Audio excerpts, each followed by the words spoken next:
Wasal iż-żmien li wara ħafna diskors l-Unjoni Ewropea tieħu miżuri konkreti biex pajjiżi bħal Malta jingħataw l-għajnuna meħtieġa biex jiġġieldu l-problema tal-immigrazzjoni. Għal dan il-Prim Ministru Joseph Muscat f'intervista mal-Istazzjon Nazzjonali Taljan Rai. Joseph Muscat qal li bħalma fil-kriżi ekonomika kull pajjiż wera solidarjetà b'mod fattibbli. Hekk ukoll l-Unjoni Ewropea trid toffri l-għajnuna tagħha u toħroġ b'soluzzjonijiet fi problema umanitarja bħal din jgħid għandha tkun waħda mill-proposti bilan illi din il-problema tibda tissolva. C'erano delle parole di solidarietà, ma siamo rimasti soltanto alle parole. Noi abbiamo delle proposte molto concrete che si riferiscono al ritorno delle persone a cui viene negato il diritto d'asilo, che è una piccola componente ma importante.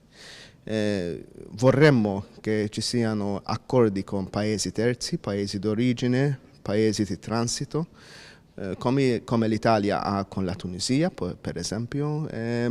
Noi dobbiamo avere più accordi come Europa. Joseph Muscat jgħid li l-Unjoni Ewropea għandha tieħu aktar azzjoni u tkun iktar ibsa mal-organizzazzjonijiet kriminali li huma wara dawn l-iżbarki tal-immigranti min naħa ta' fuq tal-Afrika lejn l-Ewropa.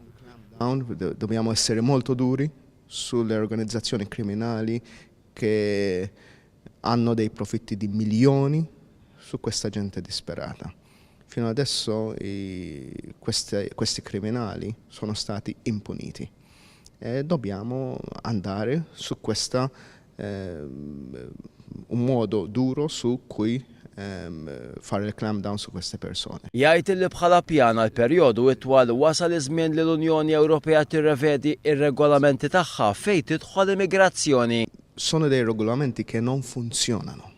Sono dei regolamenti di ieri e ieri l'altro che vogliamo usare per oggi e per il futuro. Allora non funzionano. Deve essere un modo chiaro per dire alle persone che sono benvenute in Europa.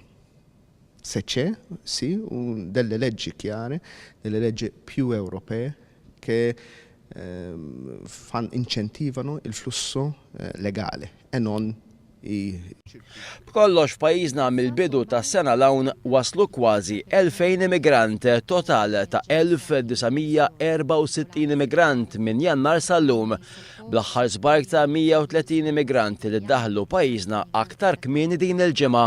Fid-dawl ta' dik li qed issejjaħ bħala kriżi tal-immigrazzjoni l-ġimgħa d-dieħla l-Prim Ministru Joseph Muscat ser jattendi u jipparteċipa għas-summit tal-mexxejja Ewropej fi Brussell li matulu mistenni jitlob azzjoni konkreta min-naħa tal-Unjoni Ewropea.